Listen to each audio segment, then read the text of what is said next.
Hi, my name is Amanda Panacea, and you're listening to the Healer Revolution podcast.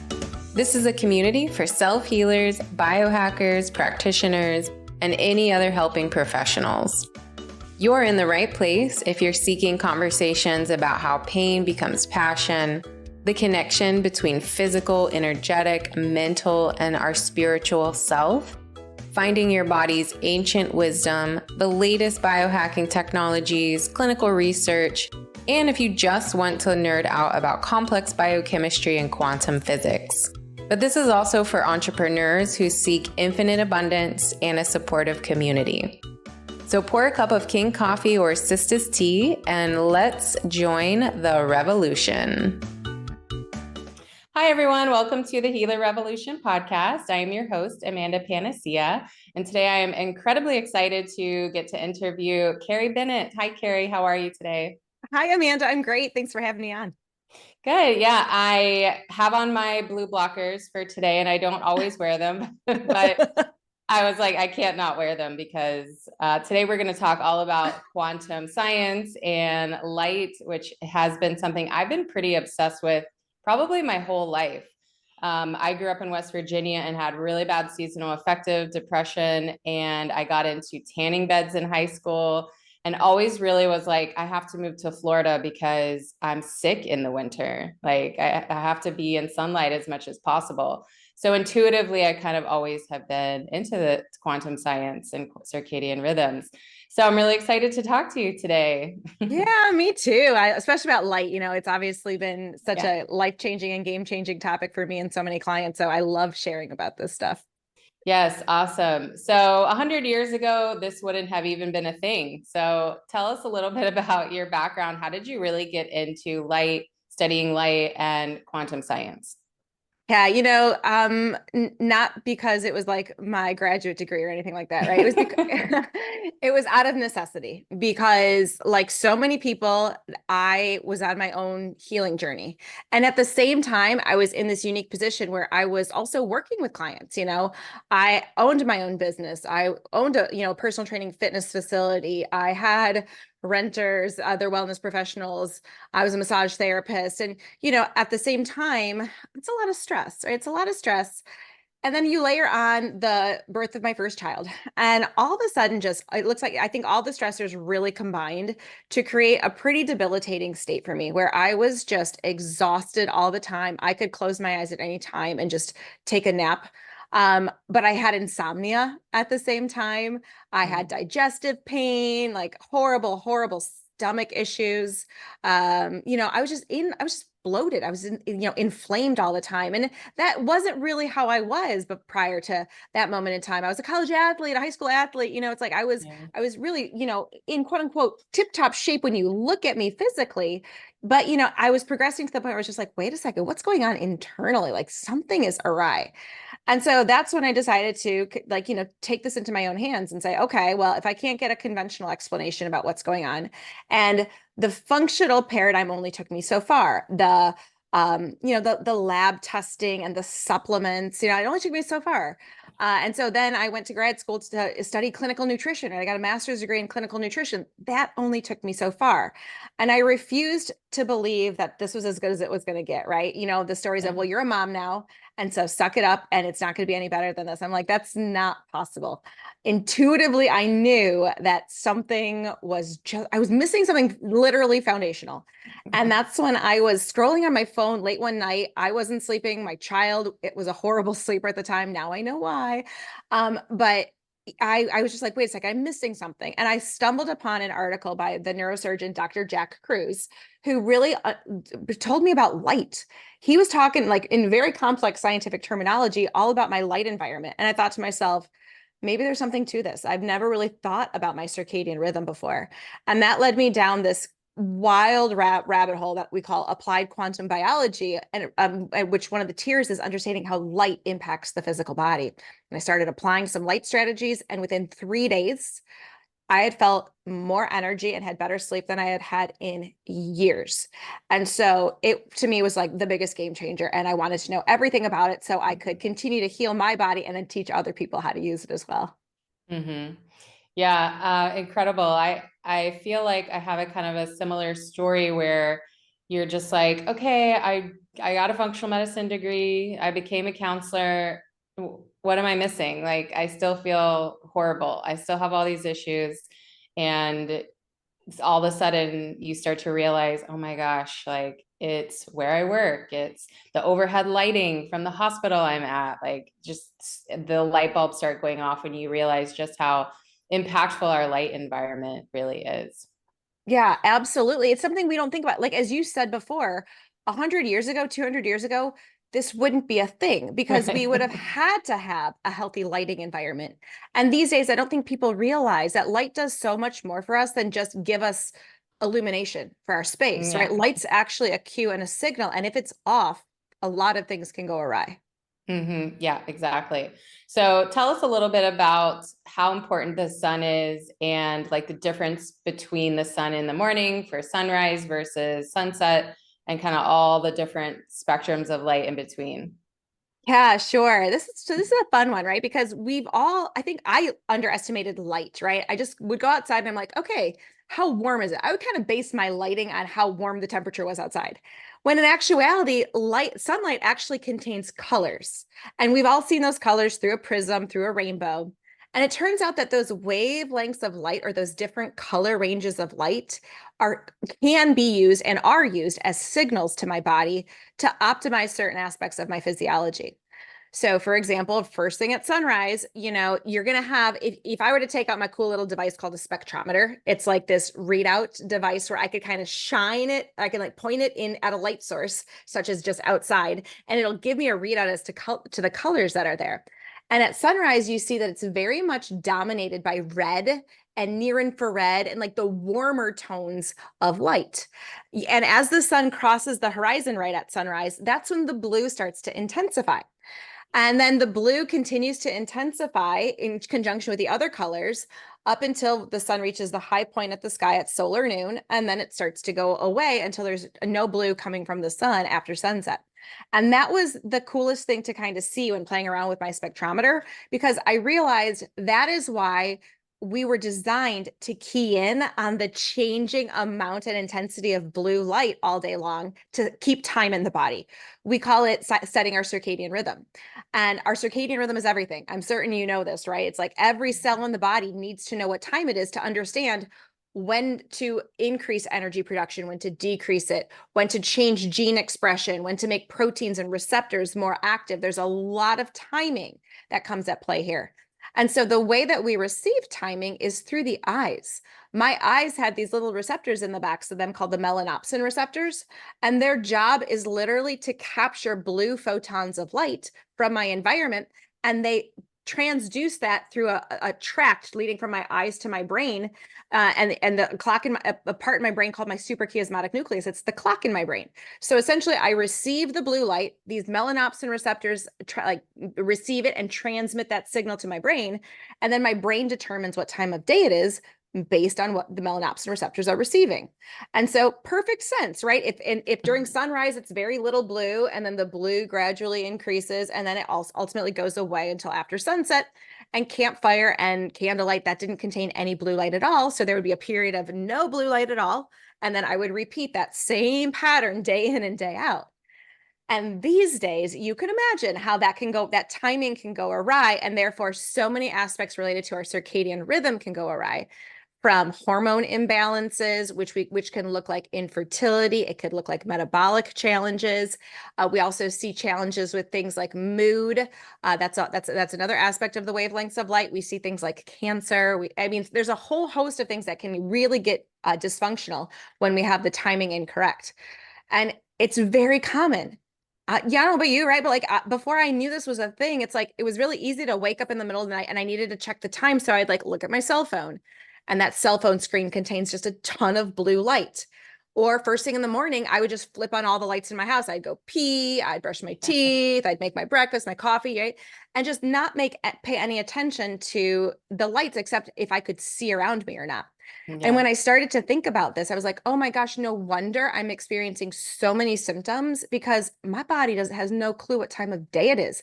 It doesn't know when to increase energy, which would be a cortisol surge first thing in the morning. My cortisol was flatlined. It doesn't know when to go to bed because it needs a melatonin surge to do that. It's not going to do that with artificial light at night. And so I was just so dysregulated. And as I started to reestablish a healthy relationship with natural light, so many things fell into place in such a short amount of time because my body knew what to do, when to do it. Yeah. Yeah, exactly. So I was one of those night owls, and I would go out on the weekends drinking drugs for like throughout my 20s. And most of the people around me were also kind of in this cycle. And still to this day, a lot of the men in my life who play like video games or stay up really late, they have this flipped circadian rhythm. And we have so much research on like shift workers and people who have this flipped circadian rhythm. They have such a shorter lifespan, which is like so sad to see all these people having absolutely no clue that they could potentially be shortening their life just by having these long nights staring at screens, playing video games and things like that. So, Yeah. Oh, yeah, God. No, you're absolutely right. Right. Like it's just yeah. not in people's awareness. And just the thing, even the concept of night owl, like the number of people who have come to me have said, but I'm a night owl. And I'm like, let's see if you really are a night Yeah. owl. Right. Yeah. And in the thousands of people I've worked with, I think only 3 people can truly be a night owl, meaning they're falling asleep between 11 and 12, as opposed to everyone who would tell me, well, I can't fall asleep before 2. I can't fall asleep before 2. It's like, let's do a couple of things to support your circadian rhythm and see what happens. Right. Yeah. I think there's those studies on people going camping who had horrible insomnia and their circadian rhythms regulated within like a week or less than a Yeah. week a lot of times. So Totally. it doesn't take that long. You just have to really put in the effort. Exactly. Exactly. Yeah. It's the thing that, and it's free too. So it quote unquote should be pretty easy to learn how to regulate this. Yeah, but what about people who are living in these climates where they're going through winter or it's very dark out and they're like, well, we don't see sunrise. I grew up in the mountains.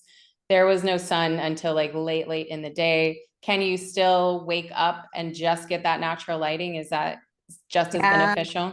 It's just as beneficial. So the light is there, the signals, the blue, the changes in blue that we're talking about with this particular topic are Mm-hmm. there regardless of whether it's sunny, cloudy, rainy, foggy, snowy.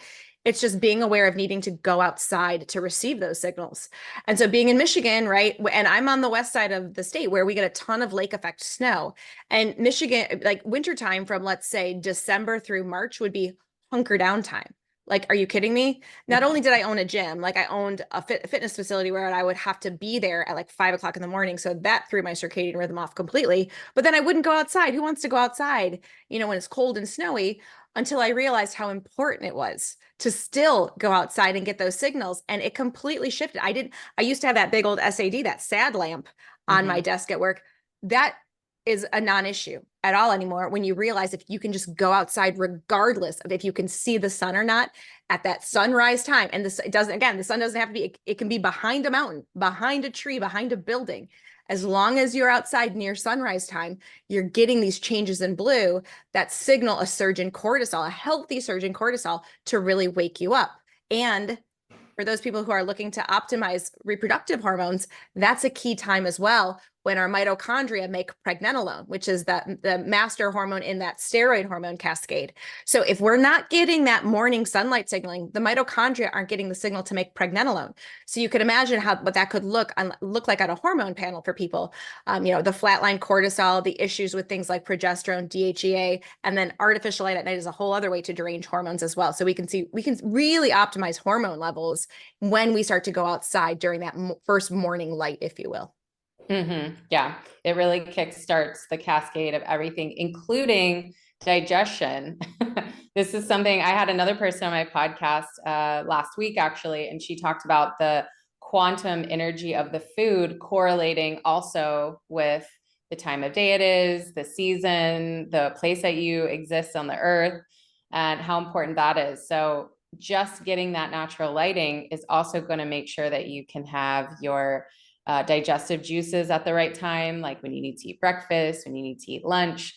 And then also after that, when it becomes dark, most people are eating like these huge dinners after dark, which is really also, sending mixed signals to your body and your nervous system and blood sugar after dark.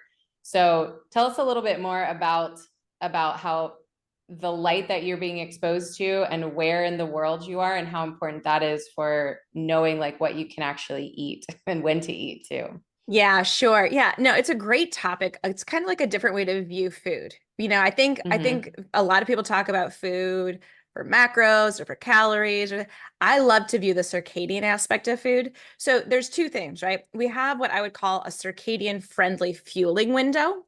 Basically, we're designed when we see that sunrise light, it kicks off the hypothalamic pituitary pancreatic axis. So essentially, the body is like, okay, we're primed and ready. It also changes the gut microbiome, which people don't realize. Like, I was caught in the world of functional lab testing and, like, stool analysis to check the gut microbiome. And I'm like, what was I doing? It's literally changing from morning till noon till night. It's changing based on everything that I'm eating in response to the food as well.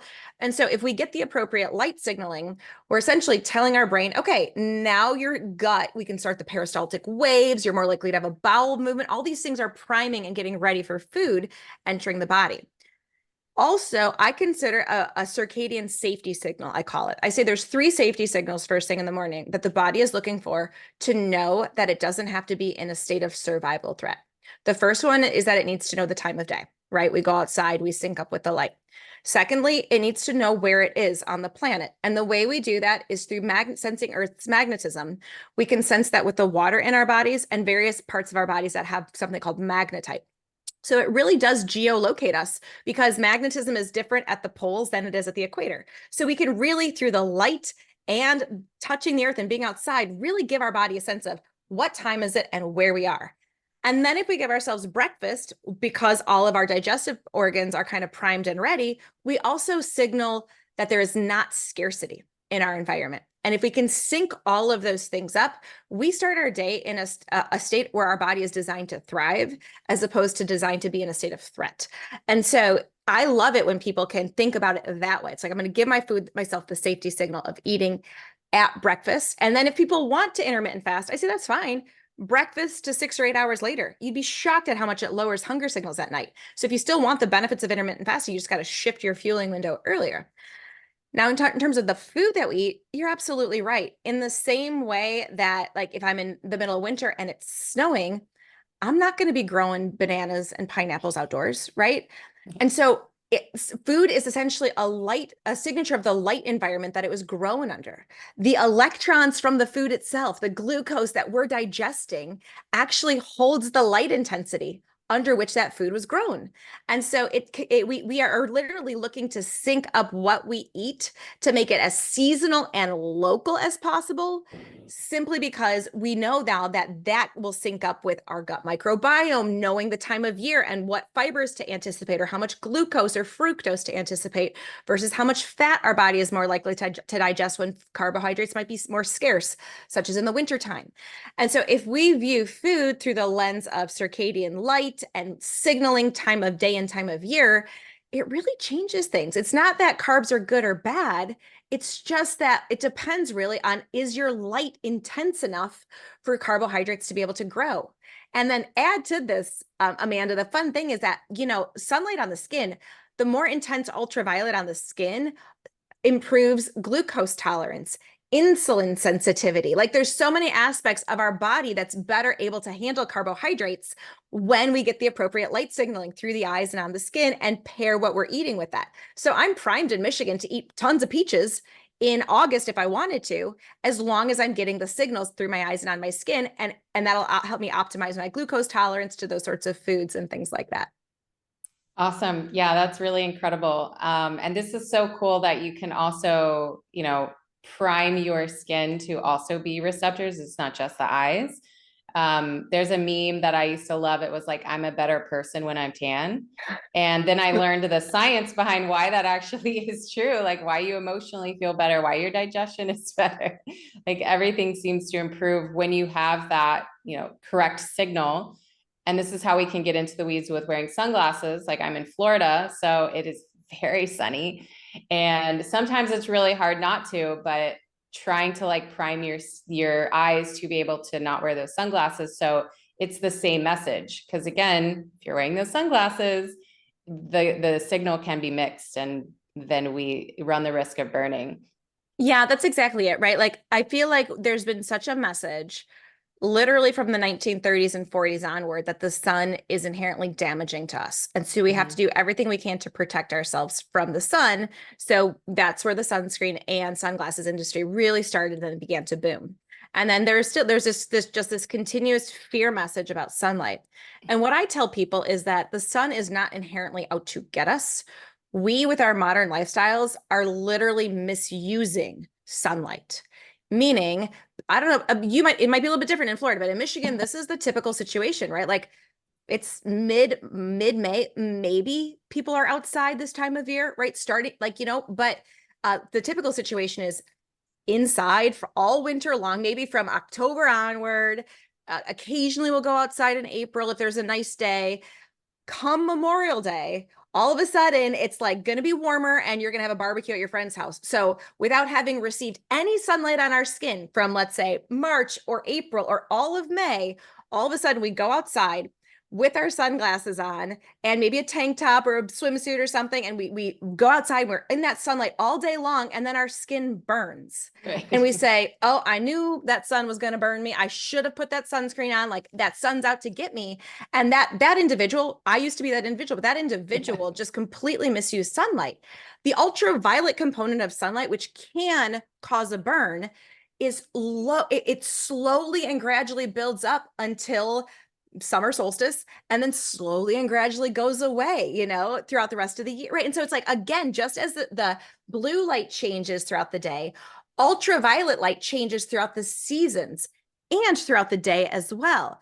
And if we learn how to slowly adapt our skin to the gradual increases in intensity in ultraviolet light, we have so many built-in ways to not let that create any damage at all. And if anything, only, like you said, make us feel really darn good in the UV light. So if we sync up the light signals from our eyes and our skin, this is where sunglasses can impair this, right? If I'm blocking ultraviolet light from my eyes, yet intense ultraviolet light is striking my skin, I disconnect the skin-brain axis. And so I'm more likely to get more sunlight on my skin than I could maybe handle and create a really strong erythema response or burn. Whereas if I gradually sync things up with naked eyes, naked skin, and you don't have to be completely naked, people, wear what you want. Yeah. But you can slowly, the skin slowly starts to layer in its own endogenous protection factors, like urocanic acid and melanin can slowly and gradually build up. While we're doing that and we're gradually building urocanic acid and melanin, the ultraviolet light signaling through the eyes causes us to produce dopamine and serotonin. And so we feel really good. Through the skin and the eyes, it starts to produce beta endorphin, which also, it's like the runner's high, right? It's like why you wanted to tan so much in the winter, because we start to get these signals that become optimized, and we truly get addicted to it. But we're designed to be addicted to sunlight is what it is, if we layer it on appropriately. And so you can imagine if I were to do that and build my solar tolerance up until Memorial Day, and then I went outside and again gradually exposed my skin on Memorial Day as well, that would be a non-issue. That person wouldn't burn. And that's me. I used to burn all the time. Burn, hide, burn, hide. And now I can literally build my solar tolerance so that I don't burn at all. I could be outside on Lake Huron for 3 weeks, which I do in August, and I don't need sunscreen in any capacity because my skin has built that tolerance to it. Yeah, same. I'm Irish and German, so I'm always been super pale. And even working in like tanning salons back in college, we'd say, you can only go in for 2 minutes at first. Like, you have to build it up. It was like an obvious, like, please don't go in for the full 20 minutes. And now living in Florida, I'm outside all the time. I'd never burn, and I never wear sunscreen unless I'm going to be like on a boat for like Totally hours or something like that. That's a different situation. But yeah, I no longer have that issue anymore because I've built up this tolerance and my skin is used to it. And also, I went through something called topical steroid withdrawal, which is where my skin like melted and peeled off and was very wrinkly. I looked like 100 years old for a while, and all of that is gone. And people are always like, what are you using? I'm like, I'm actually using nothing. I go in the sun all the time. I don't use sunscreen. All of it went away just by this safe use of light. And I have like a red light panel too, but I don't even really use it anymore. It's all just going outside in the day and making sure to get that skin to brain access, like you said. Yeah, no, it's powerful when you realize that you could actually leverage the sun for health, for healing, for thriving, as opposed to like having to be like, oh no, I got to cover everything up and protect myself from it. It just the sun feels good, right? Right. I mean, you could probably picture back when you had lived in West Virginia. It's like those first warm days of spring. It's like, Oh yeah. get me like moths to a flame, right? Like get me out there because it really feels good. We don't inherently have a response of fear to the sun. We have a response of, oh, that feels nice, right? And so that's because we're designed to interact more with the sun than we typically do these days. Right. Yeah. And so there's other aspects to why the sun really helps us to feel good too. And one of the big questions I really wanted to bring up for you is that link with the light signaling with POMC and melanocyte stimulating hormone.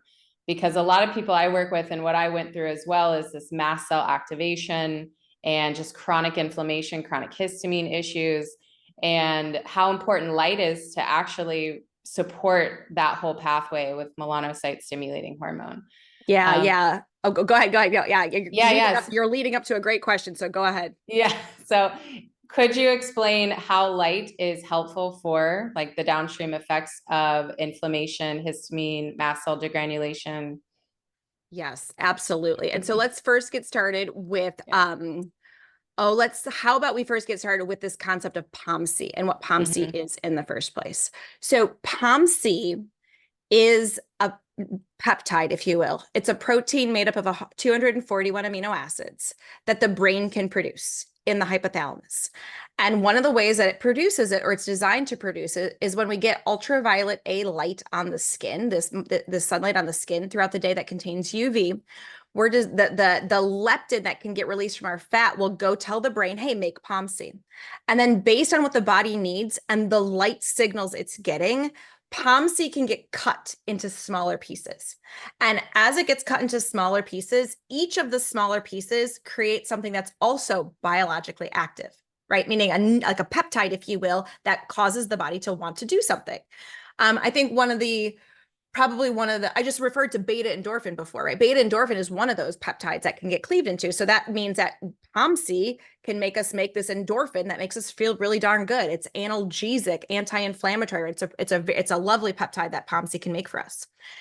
In conjunction with something like MCAS or histamine intolerance, mold, right? We see this a lot, SIRS.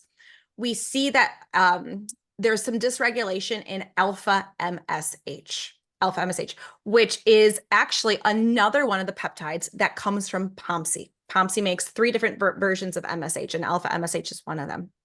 And so the reason why alpha MSH gets dysregulated in my clinical experience with mold, SIRS, MCAS, those sorts of things, is that it's not getting stimulated correctly to get produced in the first place.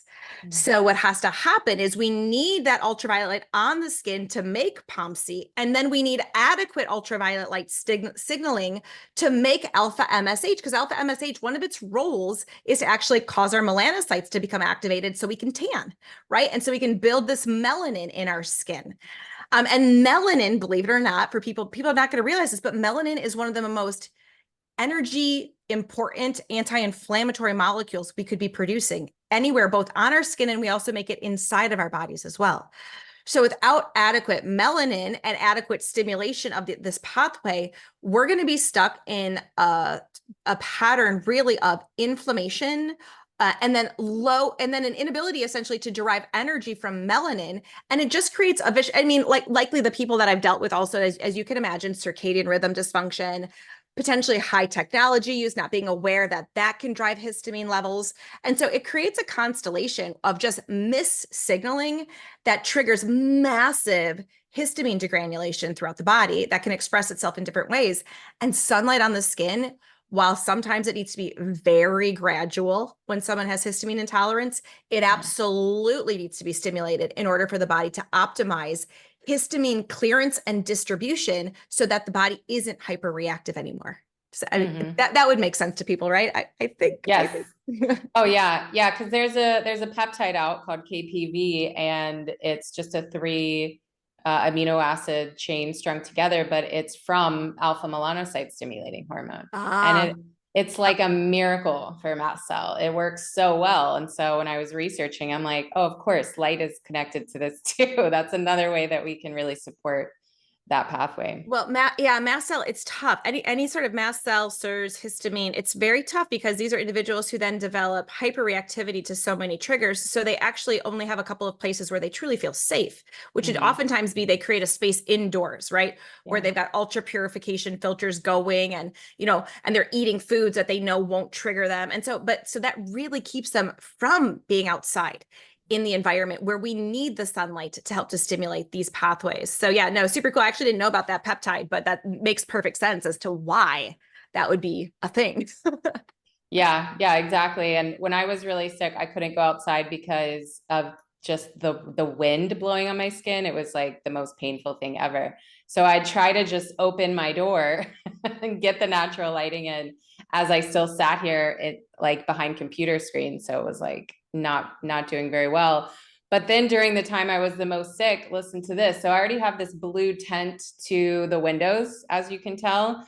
But when I was sick, they were redoing all of our balconies, and they put this even darker blue tent over the windows, and they were drilling nonstop. So I had just only blue light, pure blue light on my apartment 100% of the time for like a year. Wow. And then also the noise pollution of nervous system dysregulation. Right. So no wonder I had mast cell. Like it was horrible. So yeah. Part of the way that I started to heal was going outside like 5 minutes at a time, like 2 minutes at a time. Yeah, that's true. It's true, right? My all of my clients with histamine intolerance, some of them adapt pretty quickly, but literally I say start with a minute, because it can feel like pain, like intense itching or burning, or like there's a lot of different sensations. And that I don't want that to be like a stop mechanism. It's just kind of know where your threshold is and gradually build up, because every single person who has had this and has utilized ultraviolet light in this really slow progression have reached a critical threshold. For some, like for the kids that I've worked with this, it's been like the 5-minute mark. Some people, it's the 10 or the 20-minute mark. But once they reach a critical threshold, they can start to assimilate way more ultraviolet light than ever before, and can go much faster. But it's like kind of this baby steps at first. I want people to be encouraged that I get that it might have some discomfort at first, but slowly but surely your body will regulate histamine through the skin. That's what it's doing. And that's exactly what you want it to do as you build up that alpha MSH and those melanocyte, the melanin in your skin. Yeah, perfect. You can get there for sure.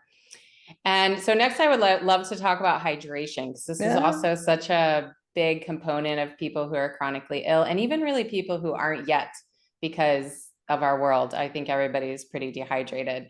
So something you talk about a lot is this easy water. Can you explain what in the heck is easy water? Yeah, I love this topic. This is so much fun. In my search for light, I found that light, yes, it interacts with our body in all the ways that we've discussed, but it turns out that it also interacts with the water inside of our bodies. And I'm certain you had this exact same experience as I did with undergrad and grad school with it, where it was like, you see a cell, and the assumption is that the water inside of the cell is just like liquid water in a glass, right? We're not taught about anything except it's there. It's the cytosol. Sometimes it's called gelled, but like we don't, it's not given any properties. It's like basically this inert substance that's there. And it turns out through the work mostly of Dr. Jerry Pollack, who's a phenomenal researcher in this field. So anyone who's maybe more advanced in terms of wanting to learn more, get his book. It's called The Fourth Phase of Water. He goes into detail about this exact topic, and he has found out that the water inside of us does not behave like a typical liquid, like we assume. And in fact, it behaves in what he calls a fourth phase of water, not a gas, liquid, or solid. It actually exists in a state that's more like a gel. And that gel actually gives the water very unique properties. So it exists, that gel state would exist, right, Amanda, like between, let's say, what we would see with ice versus what we would see with liquid. So it's very much like ice, because if I were to take a look at how the water molecules were organized next to each other in ice, they would be organized into these hexagons, these hexagonal patterns. If I were to look at water as a liquid, I would not see that. I'd see a lot of random H2O interactions, very little structure at all. However, we're not solid, right? So clearly we're not made out of ice. So it turns out that this water inside of us retains properties of a liquid as well. And it's called a liquid crystalline state of matter. And when it forms in the body, it spontaneously organizes itself. The water molecules will spontaneously organize themselves into this fourth phase of matter, this fourth phase of water called EZ water. Anytime it's next to a hydrophilic surface, which is a biological surface. And so all of a sudden you can picture a body packed with proteins and membranes and cytoskeleton and organelles. And around all of these things, water creates this new arrangement, this liquid crystalline arrangement. And it's not just that it's arranged in a liquid crystal, which has so many properties, which I typically talk about when it comes to consciousness and stuff like that. We don't necessarily have to go there today. But that being said, this liquid crystalline arrangement, when Dr. Pollack tried to figure out what the unique properties were, he actually said, is there anything about the voltage? Is there an energy difference? Is it acid? Is it alkaline? Is it neutral? Because water in a glass, liquid water in a glass is neutral, right? If you put a little probe in, it would be neutral. What he did was he stuck a little probe in the exclusion zone and he said, oh my goodness, it's measuring a negative charge, or more an alkaline, right? An electron donor status. It's a negatively charged entity. So can you imagine now we have a cell, and as you've learned and I've learned, cells require a net negative charge for health. You know, neurons might be a little more than liver cells, for example, but all cells need this beautiful negative voltage inside of them. And it turns out that all research ignored the water as being a contributing factor to that voltage. And I believe it actually is the thing that sustains that beautiful negative charge, healthy negative charge inside of the cell. And as that negative charge drains, that is a cell that is actually becoming more and more closer to cancerous.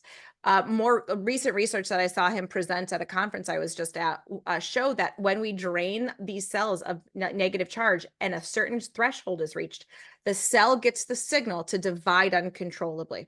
And if it gets the signal to divide uncontrollably, it could create a benign tumor or a malignant tumor. But the signal is a drain of voltage, also known as a drain of this EZ water.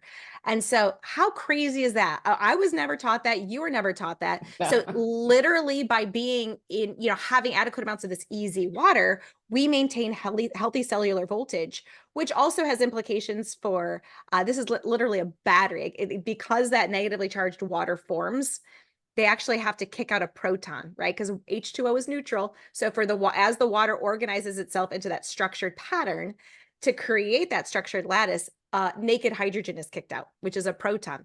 And it's directly next to this negatively charged EZ. So here now you have a biological surface like a protein or a membrane, the negatively charged EZ, and then a proton zone. And that actually, when Dr. Pollack put a probe in the EZ and in the proton zone, there was enough electricity there to light a light bulb. So we now realize that the human body can literally derive energy from what's called this charge separated water. So I mean, so many implications and ramifications for needing to maintain this water for optimum health. And also, we can go into this, there's so many ways modern living causes us to really drastically live in a EZ water depleted environment. Like you said, a dehydrated body when we don't even realize it. And then again, that has so many ramifications for health consequences. Right. So what are some of the ways that we're draining this electrical charge? Yeah, the most interesting thing to me is infrared light, right? So what Dr. Pollack's lab showed was that exclusion zones, EZs, will naturally form to a certain extent, but if they have an input of infrared light, they'll expand. And as they expand, picture that as maintaining a healthy battery, if you will, or healthy voltage, similarly to like a cell phone battery. We can't just use a cell phone all the time without recharging it. Well, our bodies and the water inside of our bodies is this rechargeable battery that essentially needs the input of infrared to maintain a healthy cellular voltage. So as we put infrared into the body, the exclusion zone expands. We've charged up the negative charge, healthy electricity, a really, really healthy vital cell. And unfortunately, these days, modern window glass has been designed to block the infrared for energy efficiency coming from the outside. The modern light bulbs don't contain any infrared anymore. Incandescents used to, campfire, right? Candlelight used to. And so we're in just an infrared deficient lifestyle indoors. And because Americans, at least, spend about 93 to 95% of their time indoors, we're not charging up our batteries very much. Whereas if we go out into sunlight, sunlight always contains infrared wavelengths from sunrise until sunset. So we're just designed to essentially be in that natural light so that we can maintain healthy cellular voltage to run all of our beautiful programs inside of our body. And I don't know, we just didn't know this. This just wasn't a thing that we knew about. And so it was never just, I've stayed inside the vast majority of my life because I didn't know this was a thing. And now that I know, I just choose different things. I choose to go outside for little light breaks and to get that sunlight on my skin because of how important it is for our health. Yeah, exactly. I'm in a high rise right now, but my goal is I really need to have a house where not only I can see the sun, but also the earth, actually touch the earth without having to like walk to a park or something like that. So how does grounding fit into all of this? Is that also a way we can promote this easy water? Yeah. So because this easy water is negatively charged, it's essentially electron rich. And I don't want this to be too confusing, but it's like this lattice, right? We got these interlocking hexagons of electron-rich exclusion zone water. The electrons don't belong to one molecule. When something's in a lattice, they can go anywhere. And so this exclusion zone water is essentially a conduit through which we can touch the electrons from the surface of the earth and pull them in through bare skin and funnel them wherever we need the easy water to be expanded. So one of the best ways to assess this is to take a look at live blood cell analysis, where you see blood cells when they don't have their negative charge. The red blood cells are designed to have a negative charge around them. It's called their zeta potential. And that negative charge is important because when all the red blood cells have their negative charge, they're essentially repelling away from each other. And they're able to then be independent little nutrient rafts to deliver oxygen and nutrients to the cells.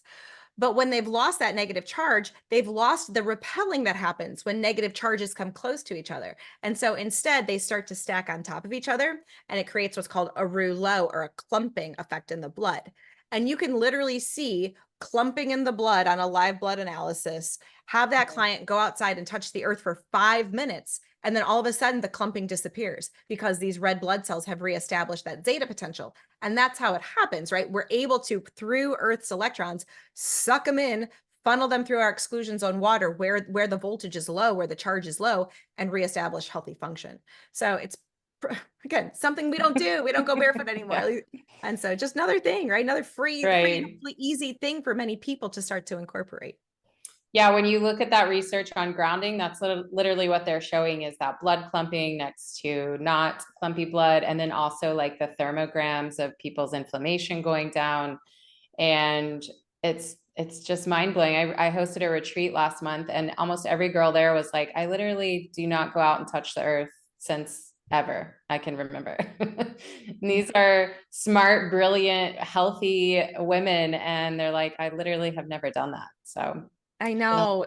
It's like we assume kids do it naturally. Here's the funny thing, right? Like I've got kids who are in grade school right now, one in middle school, two in grade school. And I am a playground supervisor for their lunch recess 1 day a week. And it's so fascinating because the kids naturally, even when the grown-ups think it's cold out, the kids naturally want to take their coats off and just like get the light on the skin and the cold. They're okay with the cold. If the school would let them, I could care less, but if the school would let them, they would take their shoes off and run barefoot on the grass and just play around barefoot.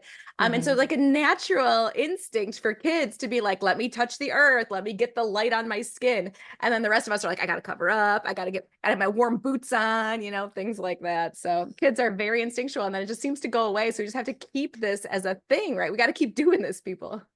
Right. Yeah. Growing up in West Virginia, there was like a stereotype, like West Virginians never wear shoes. They're always barefoot.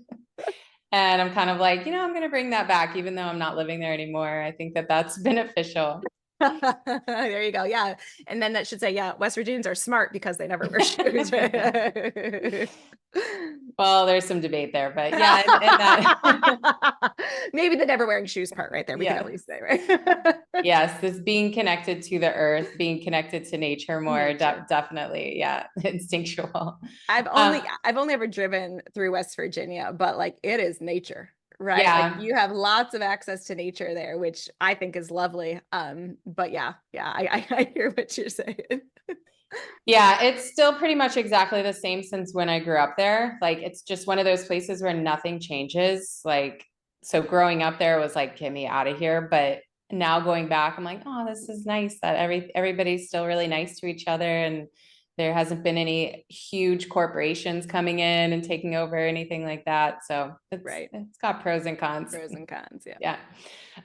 So lastly, I would love to talk about one more topic, something called deuterium. Nah, you're going there today. All right. Yeah, and I know that this is like a huge topic, but in general, when I first heard this, I was like already into this stuff. And I was just kind of like, what is this new extra thing that I have to learn about that is another thing that's probably very important for why I feel like crap? What exactly is deuterium, and why does it matter? Yeah, okay, that's a great question. So, deuterium is a version of hydrogen. And I don't think people realize that like we have different atoms, right, on the periodic table, and they don't all exist as just one version. We have different what are called isotopes. That's just a fancy word for different variation of the same atom. And so essentially deuterium is an isotope of hydrogen, which means that if we break down hydrogen, if we were to look at it, it would be one proton and one electron. Simplest atom on the periodic table. When you actually have the deuterium version of hydrogen, it is the proton with a neutron attached to it in the nucleus. And there's actually a debate in my brain whether a nucleus like that even exists, but I won't go there. But you have a Okay. proton and a neutron with the electron. So essentially you have the addition of a neutron. It stays hydrogen because it has one proton and one electron. That's what makes hydrogen hydrogen. However, when you add the neutron to it, it stays hydrogen, but it's a different version of hydrogen called deuterium. And the thing about a neutron is that it's the same size, if not a little bigger actually, than a proton. And so you've actually created a bigger version of hydrogen. And unfortunately, in terms of our body and our health, specifically in our mitochondria are really designed to operate very well at making water and ATP when we only have the regular version of hydrogen in there. And when deuterium builds up in the mitochondria, and for those who are more science minded, it builds up in the inner membrane space, right? Hydrogens or protons get pumped up into the space between the electron transport chain and the outer membrane. And as those hydrogens build up, it creates like almost like a pressure gradient. Then that pressure needs to relieve itself, and those protons and those hydrogens relieve themselves by essentially going through the ATPase back into the middle of the mitochondria to make ATP. And that ATPase is designed to very efficiently spin that regular version of hydrogen, that one proton, if you will. However, if we have the deuterium version in there, it's a proton and a neutron that doubles the size and it gums up the ATPase. In the same way that a basketball hoop is designed for one basketball to easily swish through, swish, swish, swish. Whereas if I were to attach two basketballs together, which would be synonymous with a proton and a neutron stuck together, and I try to put that through a basketball hoop, good luck, right? That'd be very inefficient. You might get it through every once in a while, but it would really be inefficient. And so that's the same thing with the ATPase. And if we jam up the mitochondrial ATPase, we create mitochondrial dysfunction. It's one way to create mitochondrial dysfunction. And since mitochondria make ATP and water that becomes easy water in the first place, right? All that beautiful battery of energy that we talked about, you can imagine that if we create mitochondrial dysfunction, how that really can mess with the energetic capacity of a cell. Yeah, excellent explanation. I love your the way that you explain these really complex biochemical bioenergetic topics so that people can actually kind of get a picture and understanding. So why do we have so much deuterium, and how can we, I guess, limit the amount of deuterium we've got going on? Yeah, again, this is another one where deuterium isn't inherently bad or good, right? It's just that deuterium, what we need, our ability to expose ourselves to deuterium comes from the water that we drink and the carbohydrates that we eat. Because, and the amount of deuterium changes depending on where we're located on the planet. So for example, at the equator, we have a high amount of deuterium in the water there, both the, like say the oceans, in the rainwater that grows the plants that gets incorporated into the produce. And so if we're drinking water at the equator and eating tropical fruits, it's going to be higher in deuterium. But it's okay if we live at the equator, because the stuff that helps our body regulate deuterium is the amount and intensity of infrared light, ultraviolet light, and our ability to sweat. And I've been to the equator before, or darn close to it. You got a lot of those there, right? You can sweat very easily. You can get lots of ultraviolet light. And so if we eat those deuterium rich foods at the equator, when we're getting the sunlight signals and the ability to sweat, there's no problem. The body can regulate the amount of deuterium. But picture what happens these days when we take tropical fruits and sugar and all the processed foods these days that also have tons of deuterium in them. And then I'm eating them in Michigan in the middle of winter, where I have very little infrared, very little ultraviolet, and I'm not sweating, right? And so that's where all of a sudden that deuterium doesn't have a place to regulate itself efficiently. And that's where it can enter the mitochondria and start to create mitochondrial dysfunction.